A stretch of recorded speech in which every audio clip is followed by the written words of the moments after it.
Inda biyayya ka saba da mulki, Najeriya ta yi daidai a bata. Zama gwamna lugan da ya zo ƙasan nan. Iyayenmu sun bi shi daidai wa daidai. Ka ji daɗin zama ta da Kotan biyayya idan an biyayya zama ba ya ɓaci. Murna muka yi duniya ta yi daɗi.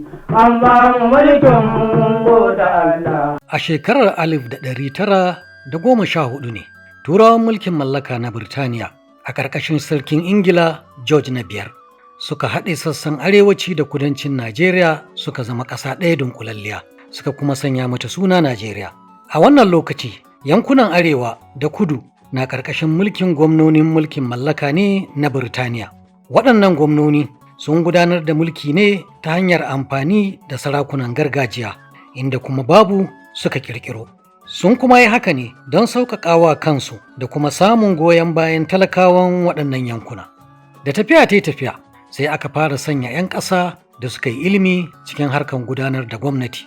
Haka aka ci gaba har zuwa shekarar 1960 lokacin da Najeriya ta samu 'yanci bayan gwagwarmayan da magabatanmu irin su sa Abubakar Tafawa Balewa da sa Ahmadu Bello Sardaunan Sokoto da Chief Obafemi Awolowo da Dr. Nnamdi Azikwe da Malam Aminu Kano da dai sauransu suka yi don nema wa Najeriya 'yanci.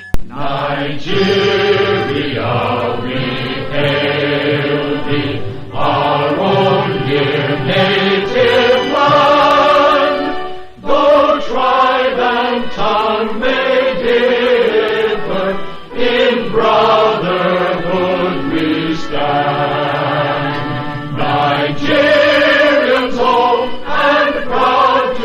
serve our sovereign motherland. Our flag shall be a symbol that truth and justice reign.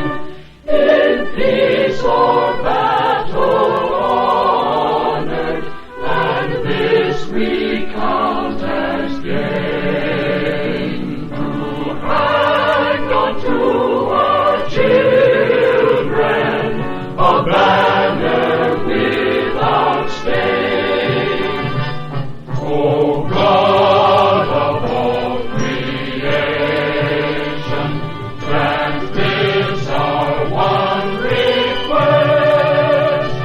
Help us to build a nation where no man is oppressed, and so with peace and plenty, Nigeria may be blessed.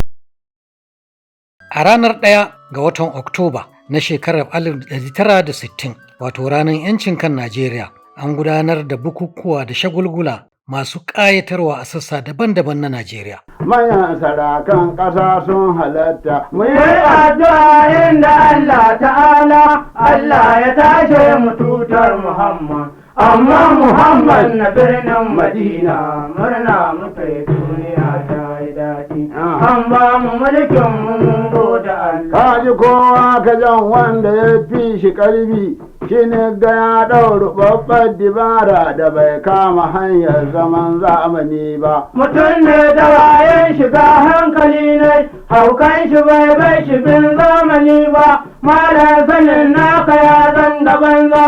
Kowa kibin zamani ya ki Allah, zaman babu mai zamani banda Allah. Tunda dai babu mai zamani banda Allah, murna muka yi duniya ta.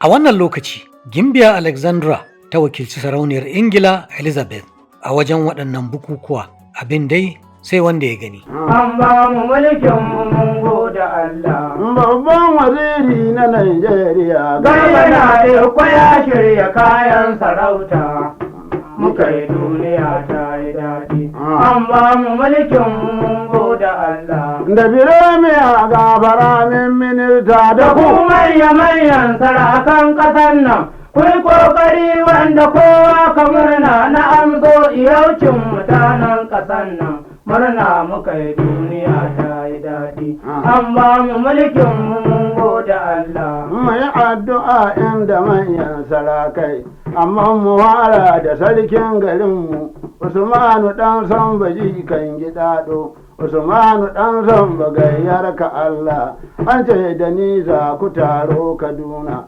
Sarkin Kano shi da sarkin Musulmi, gashe bukuka wa yaje da ba.